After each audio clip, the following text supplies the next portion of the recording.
Hey yo, what's up, my beloved champions fam? It's the bad guy, a WWE champion, Zeke 4-0, back with a brand new video. And lo and behold, we have a brand new Summer of Darkness MLC tour, and it is all about Mami.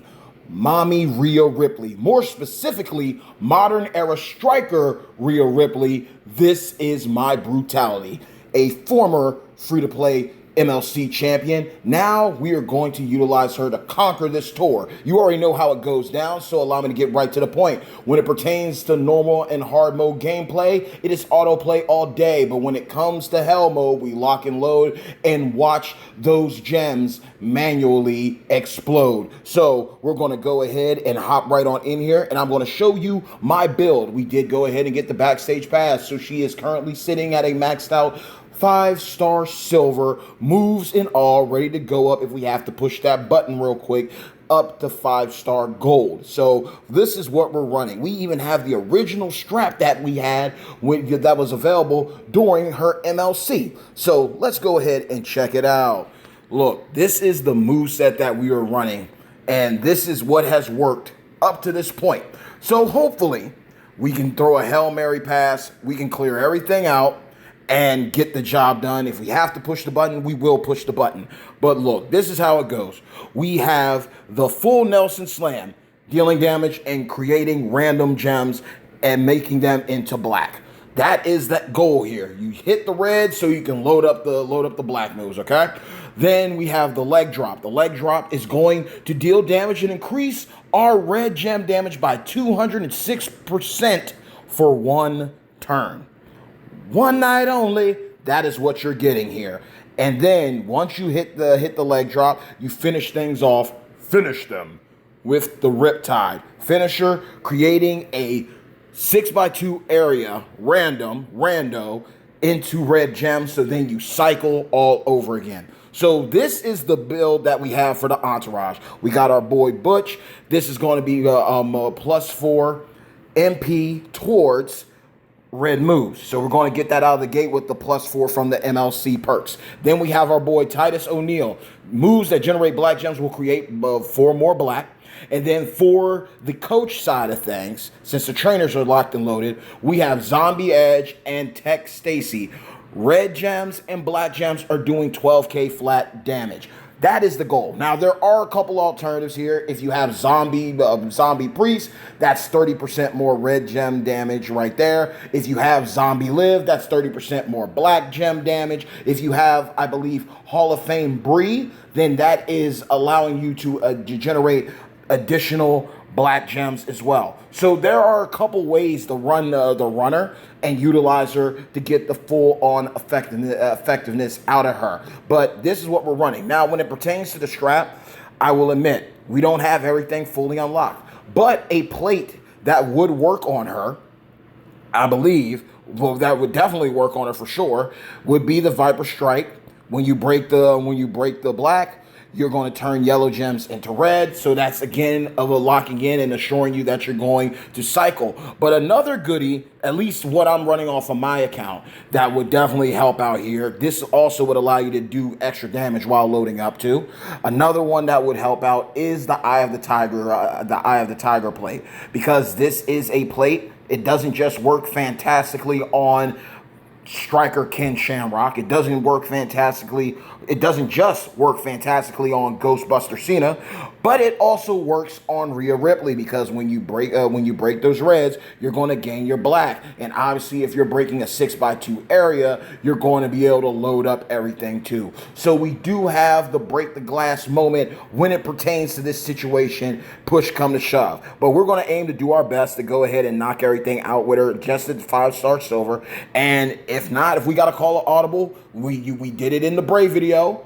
We'll do it right here as well. There ain't no shame in my game. Let's go ahead and knock it out. So now that the Summer Swelter weekend contest has come to a conclusion, we are back at it with the weekly grind. Faction boss is up. Don't forget to load up your scout missions every single day so you can get those additional bonuses, because we will be going up against the boy Cody Rhodes. The story continues. And look, check out Champions Chat's breakdown of him. He is a monster. Check out all the gameplay from the content creators, because Guy is a problem. The guy is a legit monster. So we're going to look at our red gems right now. They're all sitting at 60K. We're going to hit that.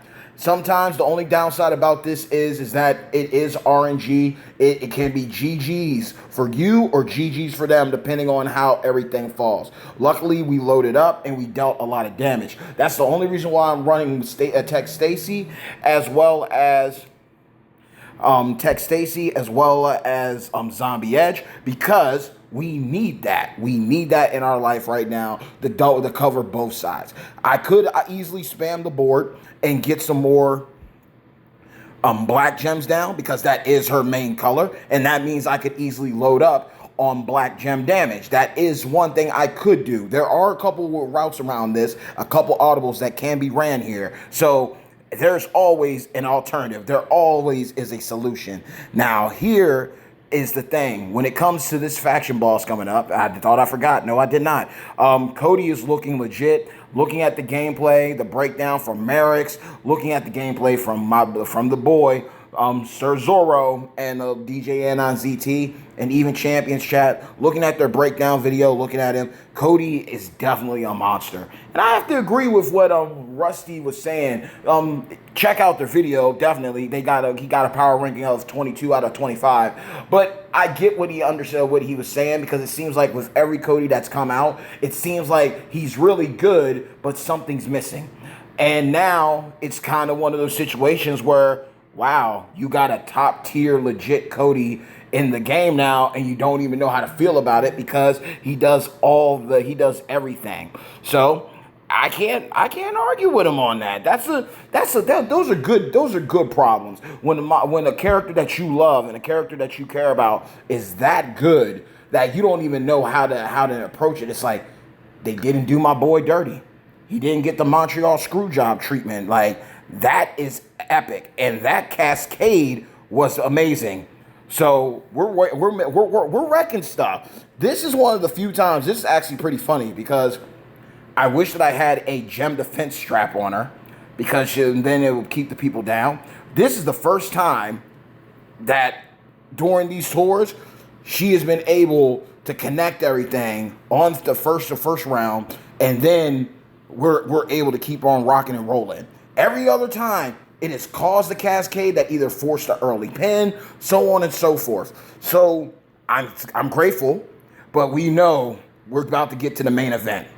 We can only do so much. Now, granted,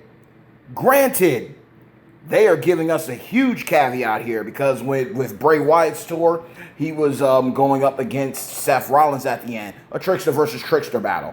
And of course, the history between the Wyatt family and the Shield. If you know, you know. This time around, it's literally a striker going up against the class that they're dominant over. So this will be interesting. And there we go. This is the first one where it did not fall into place for us.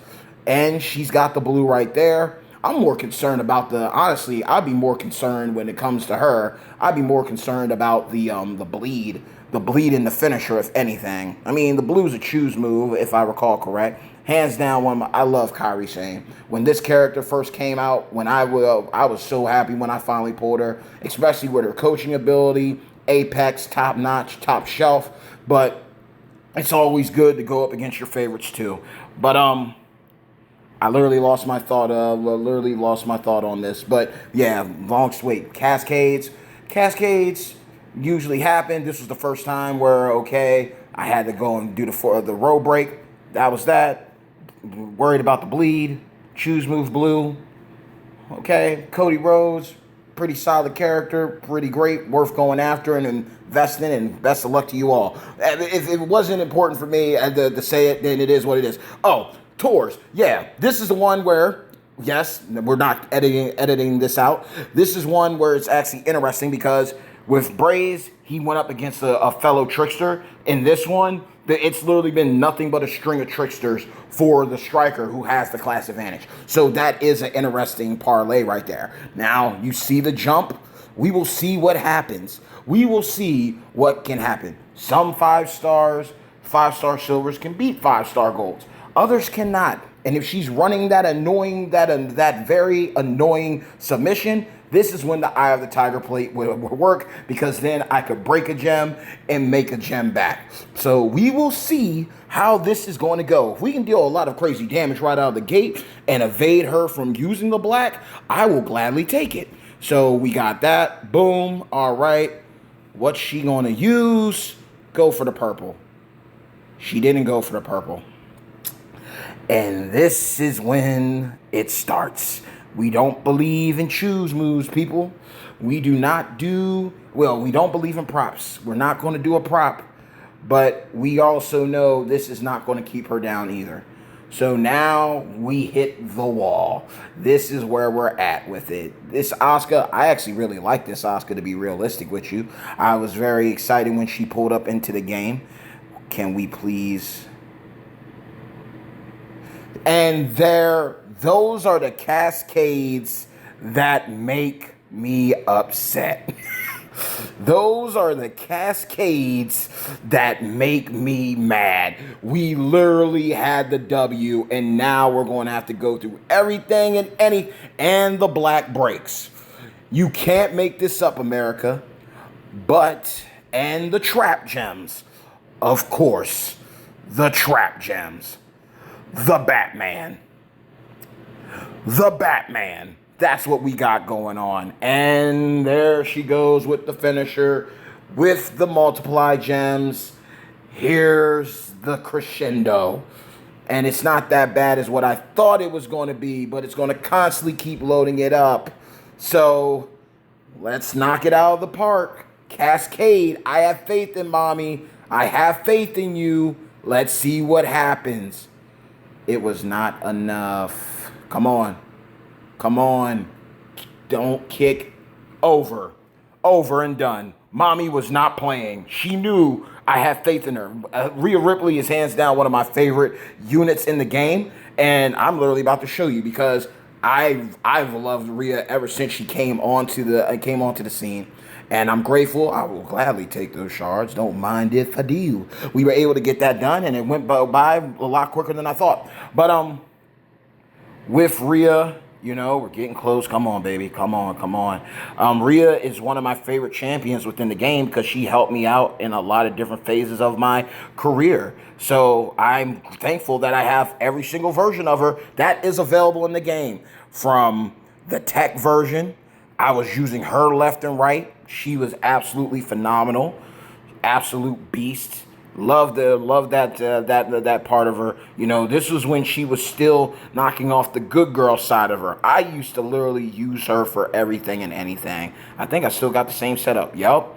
Increase the gem damage with the purple and destroy. I love this character. This was one of my favorite waifus that I happily had to retire, because I just got better. I definitely got a better tech now. But then, of course, we have, this is my Brutality Rhea, who just put in that work for us. Put in that work. Again, nice build. And didn't even, of course, I took care of her moves. But had shards to take care of the moves. Had the situation set up. And again, they got other ways of doing things with her. Like they gave her a little update and work. So that's a blessing. Like you see the one right here with the electric chair. The electric chair and the delayed vertical suplex and the short arm clothesline drop. That is another one. I believe if you have eternal positivity, I think that could work with that build and that moveset right there. Then you got all these, you got different ways. Like they gave her a build that flows, and she's a free-to-play character. She is still, in my opinion, depending on what you have, of course, because Sir Zoro's builds can be insane in the membrane. She's definitely a free-to-play waifu. That is at least worth taking up to a 5-star gold at least. 6-star bronze, 6-star silver and gold, you may need some things. You may need to tweak some things. But looking at what she was able to do here, it was worth it. And she's definitely great. And again, this was $10. $10 disposable income. And it was actually less than that because of the Google store and the credits and stuff that I've accrued due to my investments. So it wasn't as bad. But as a free-to-play character, they have done her right, and they give her little tweaks.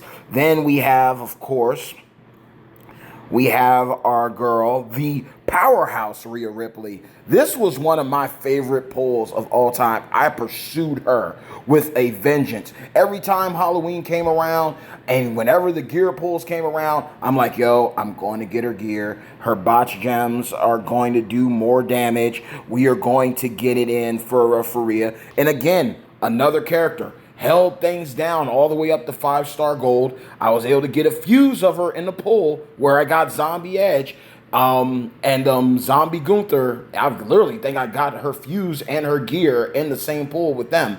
And Zombie Bobby Lashley too. I struck gold in that pull from Zombie Liv, Gunther, Bobby Lashley, Triple H, Rhea with her gear.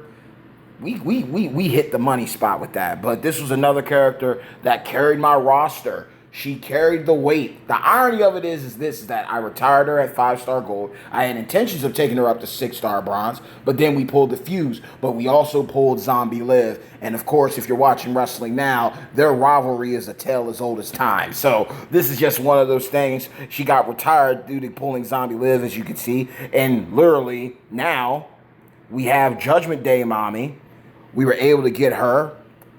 Like, the trickster waifus just started dropping. And again, pulled her, pulled Oblivion Liv. So it's my roster has a storyline within itself. I, as a manager, have a unique storyline when it pertains to my characters, and that is just interesting. I pull one zombie Rhea. Here comes Zombie Liv. I pulled Trickster Rhea. I pulled Trickster Liv.